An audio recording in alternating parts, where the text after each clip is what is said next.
I never imagined there could be a third.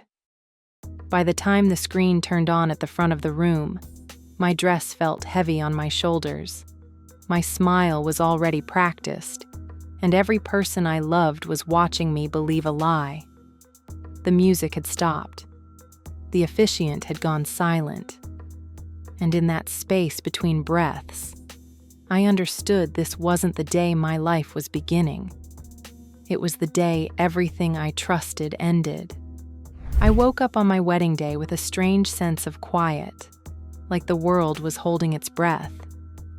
Nothing was wrong yet, but nothing felt fully right either.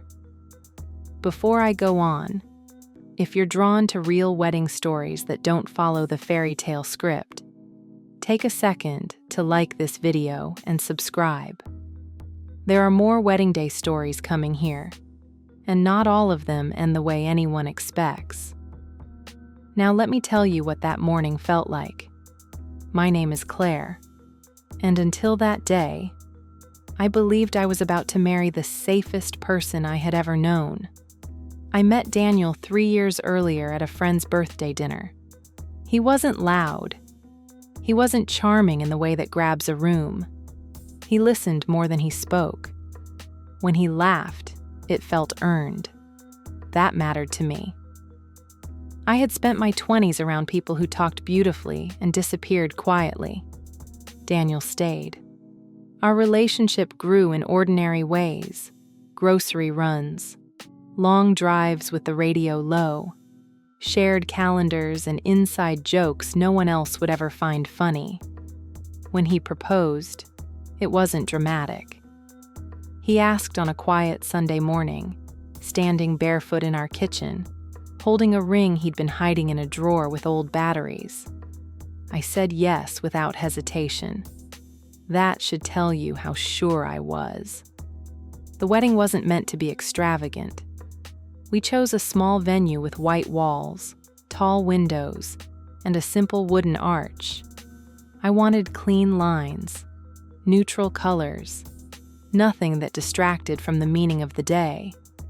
This wasn't about spectacle. It was about commitment, about standing in front of the people we loved and choosing each other out loud. That morning, sunlight spilled through the hotel curtains earlier than I expected. I remember lying still for a moment, listening to the hum of traffic outside and the distant sound of doors closing in the hallway. My phone buzzed with messages from friends and family. Hearts, exclamation points. Today's the day. I got up slowly, careful not to rush the feeling. I told myself to stay present. This was a day people spend their whole lives remembering. I wanted to remember it clearly. My dress hung near the window, steamed and untouched. When I ran my fingers along the fabric, it felt real in a way I hadn't prepared for. I wasn't nervous. I was calm, confident. That calm felt like proof that I was making the right choice. The hair and makeup team arrived just after 8. My maid of honor, Lily, brought coffee and croissants. She kept smiling at me like she was waiting for me to break into tears or laughter or something dramatic. I didn't. I just smiled back. "Are you okay?" she asked, lowering her voice like there was something fragile about the air. "I'm good," I said, and I meant it. As the hours passed, the room filled with quiet motion, brushes moving, curling irons clicking, dresses zipped, conversations floated in and out, light and familiar. Somewhere between the second cup of coffee and the final pin in my hair, I checked my phone. There was a message from Daniel. "Can't wait to see you." It should have made my chest warm. Instead, it landed flat. Not wrong, just lighter than I expected. I told myself I was overthinking. Big days carry pressure. Not every moment needs to feel cinematic. Still, little things began to register in the background. His sister hadn't responded to my message from the night before. The planner mentioned a last-minute change to the ceremony timing that no one could fully explain. When I asked why, she smiled and said, "It'll all make sense soon." That sentence stayed with me longer than it should have. By the time I stepped into my dress, the room grew quiet. Everyone paused. Phones came out. Someone said my name softly, like it might shatter if spoken too loudly. I looked at my reflection and tried to see what everyone else saw. I looked like a bride, calm, ready, certain. And yet, beneath the surface, there was a small, persistent awareness I couldn't shake. A feeling that something had already shifted, even if I couldn't name it yet. Like standing on a stage before the lights come on, knowing there's an audience waiting, but not knowing what you're about to be asked to perform.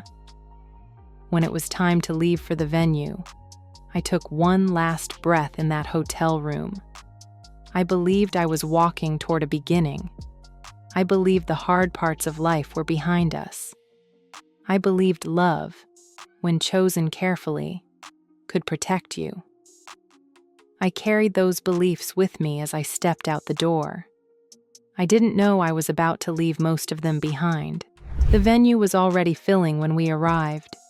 Cars lined the gravel drive, doors opening and closing in soft bursts of sound.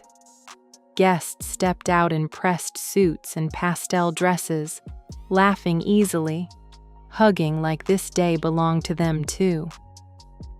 I watched it all through the window as Lily helped straighten my veil. Everyone looked relaxed. That should have settled me. Instead, I felt like I was arriving late to a moment that had already started without me. Inside the bridal room, the air felt warmer than before. Someone adjusted the thermostat. Someone else opened a window. I took small sips of water, suddenly aware of how dry my mouth felt. My hands weren't shaking, but they didn't feel fully mine either. Daniel wasn't supposed to see me yet. That part mattered to him. He believed in tradition more than I did. Still, I expected something. A note, a voice message, a simple check-in. When nothing came, I told myself he was nervous, focused, busy being the groom. Lily noticed me, checking my phone again. "Stop," she said gently. "You're allowed to disappear today. Let people handle things." I nodded, embarrassed by how much I wanted reassurance. This was my wedding day. I shouldn't need proof that everything was okay. The planner stopped by the door with a clipboard pressed to her chest. She smiled, but it didn't quite reach her eyes. "We're just making a small adjustment," she said. "Nothing to worry about." "What kind of adjustment?" I asked. She hesitated for half a second. "Timing. You'll go in just a few minutes later than planned." "Why?" Another pause. Then, "Daniel asked for a short delay." That explanation should have been enough. Instead, it settled in my stomach like weight. "Did he say why?" I asked. She shook her head. "Just that it was important." Important. That word echoed louder than it should have. I didn't tell Lily what I was thinking. I didn't want to sound paranoid. I reminded myself that this day wasn't about control. It was about trust. And I trusted him. I had always trusted him. Still, small things kept stacking quietly. Daniel's cousin avoided eye contact when she passed the doorway. His mother hugged me longer than usual earlier, her hands lingering at my back like she was bracing herself. When I asked if everything was okay, she smiled quickly and said, "Of course," in a voice that sounded rehearsed. The music started outside. Guests were being seated. The ceremony was moving forward whether I felt ready or not. I stood alone for a moment while Lily stepped out to check something. The room went quiet except for the soft rustle of fabric and distant footsteps. I pressed my palms together and took a breath, grounding myself in the feeling of the dress, the floor beneath my shoes, the weight of the veil on my shoulders. This was it. This was the moment people talk about. Then my phone buzzed. A message from an unknown number. At first, I assumed it was a guest who didn't have my contact saved properly. I almost ignored it. Curiosity won. "You should ask him about the video." That was it. No greeting, no explanation. I stared at the screen, waiting for something else to appear. Another message. A follow-up. Nothing came. My first reaction wasn't fear. It was irritation. Who sends something like that on a wedding day? I typed a response, then erased it. I didn't want drama. I didn't want to invite chaos into a moment that was supposed to be clean and certain. When Lily came back, I slipped my phone into my bag without saying anything. "What did I miss?" she asked. "Nothing," I said too quickly. She gave me a look, not suspicious, just attentive. "You okay?" she asked again. I nodded, just ready to get this started. Outside, the officiant took his place. The aisle waited. People turned in their seats as the doors at the back of the venue opened briefly, then closed again. A hush fell. That familiar wedding, silence filled with expectation. Someone knocked softly on the door. 2 minutes, the planner said. My heart rate picked up, not from excitement, but from something closer to alertness, like my body had noticed something my mind was still refusing to name. I thought about the message again, the video. We hadn't planned a video, no slideshow, no surprise montage. Daniel hated public gestures. He said they felt performative. That was one of the things I loved about him. He didn't need an audience to be sincere, unless this wasn't his idea. I shook the thought away. Weddings bring out strange behavior in people. Exes, old friends, family secrets. I had heard enough stories to know that not everything ugly means something is wrong. Still, as the music shifted and the cue for my entrance approached, I felt something tighten inside my chest. Not panic, not dread, just awareness. Have you ever had a moment where you told yourself everything was fine, even as your body quietly disagreed? When the doors finally opened, I stepped forward because that's what you do when the aisle is waiting. You walk, you smile, you trust the path beneath your feet. I didn't know that somewhere behind me something was already being prepared, and once it started, there would be no stopping it. The walk down the aisle felt longer than it should have, not because of nerves, but because my awareness sharpened with every step.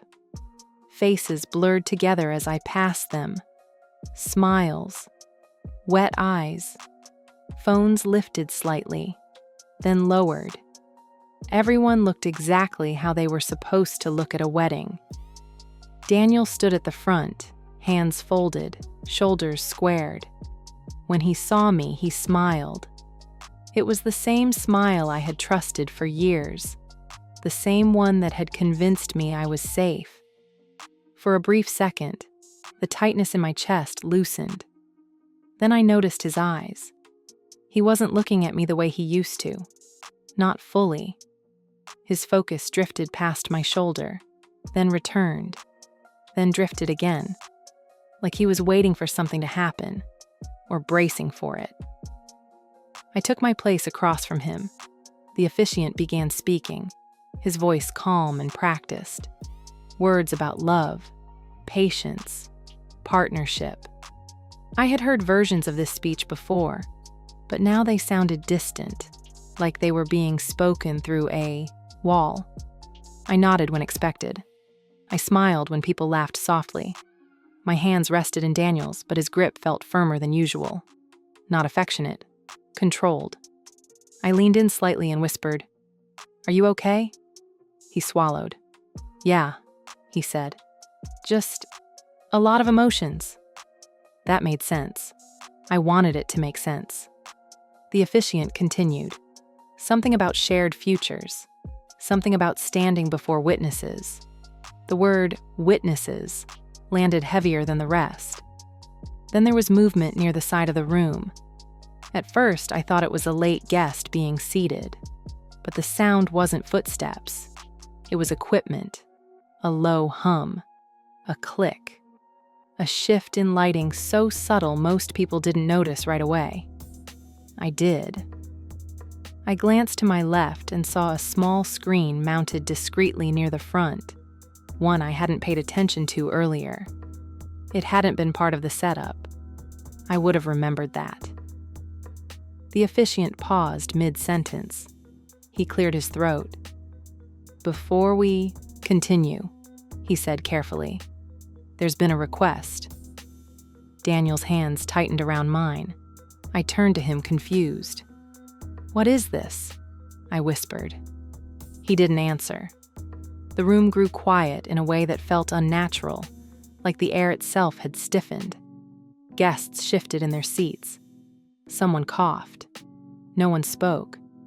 Then the screen turned on. At first, it was just a black frame. A reflection of the room stared back at us. Rows of faces. White flowers. Me, standing there in a dress I had chosen with so much certainty. A voice came through the speakers. Calm. Female. Familiar. I didn't recognize it immediately. That was the cruel part. My mind searched for context while my body reacted faster.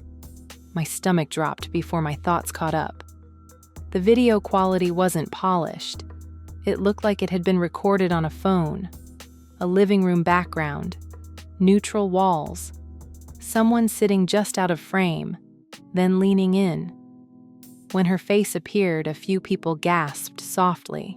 Daniel let go of my hands. That sound, more than anything else, told me everything before the words did. She introduced herself.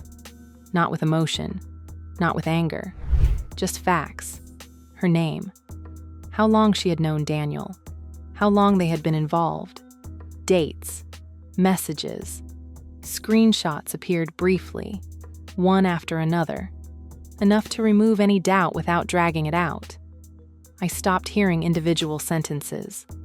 What I heard instead was the collective reaction of the room. A sharp inhale here. A whispered, "Oh my God," there. Someone shifting uncomfortably. Someone else standing, then sitting back down. I watched Daniel's face while the video played. He didn't look shocked. He didn't look confused. He looked exposed. When the video ended, the screen went black again. No dramatic music. No final message. Just silence. The officiant didn't speak. He didn't need to.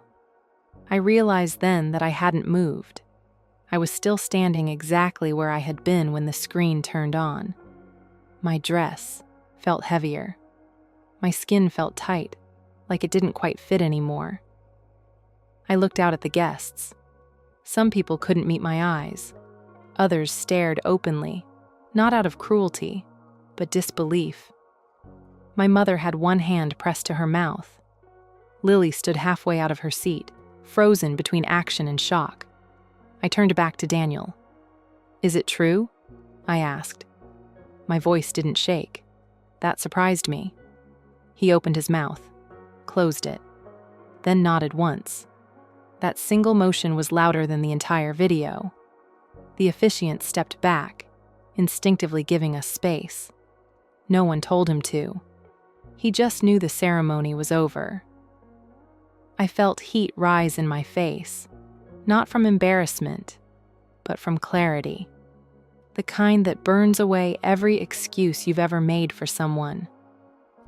I thought about the message that morning. Ask him about the video. I finally understood why. Have you ever had a moment where the truth didn't explode, but simply settled in, leaving nothing intact. I took a step back, then another. No, one stopped me. No one knew how. For a few seconds, no one moved. Not Daniel. Not the officiant. Not the guests. It was like the room needed permission to breathe again, and no one knew who was supposed to give it. I was aware of every sound in a way that felt almost painful. The faint hum from the speakers, the soft creak of a chair as someone shifted their weight, a quiet sniff from somewhere in the second row. The silence wasn't empty. It was crowded with thoughts no one wanted to say out loud. Daniel finally spoke. My name. Just my name. I didn't answer. He took a step toward me, then stopped himself, as if he wasn't sure what distance he was allowed to cross anymore. His hands hung at his sides, useless now. I was going to tell you, he said. That sentence landed flat. Not because it was unbelievable, but because it no longer mattered. I looked at him and realized something strange. I wasn't angry yet. I wasn't even sad in the way I expected to be. I felt exposed, like something deeply private had been pulled into the open without my consent, and now everyone was waiting to see how I would react. My mother stood up first. She didn't rush toward me. She didn't shout. She just stood there, looking at Daniel with a quiet intensity I had never seen before. Is there anything else we should know? She asked. Her voice was steady. That scared me more than if she had yelled. Daniel shook his head. No. Someone let out a short, bitter laugh from the back of the room. It wasn't cruel. It was disbelief finding an outlet. The officiant cleared his throat again. I think, he said carefully, we should take a pause. No one argued. I realized then that I was still holding my bouquet. My fingers were numb around the stems. I loosened my grip and let it drop to the floor.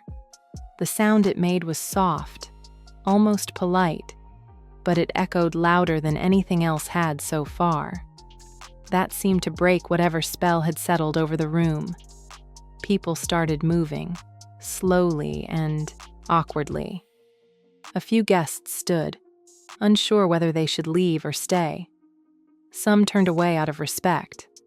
Others watched me with a kind of concern that felt heavy on my skin. Lily reached me then. She didn't ask questions. She didn't say she was sorry. She just placed a hand on my back, steady and present. Do you want to go somewhere quieter? She asked. I nodded. As we turned to leave the front of the room, I felt every pair of eyes follow us. This wasn't the walk I had prepared for. No music, no smiles, just the sound of my shoes against the floor and the weight of knowing that everyone now knew something about my life that I would have given anything to keep private. Daniel called my name again. This time I stopped.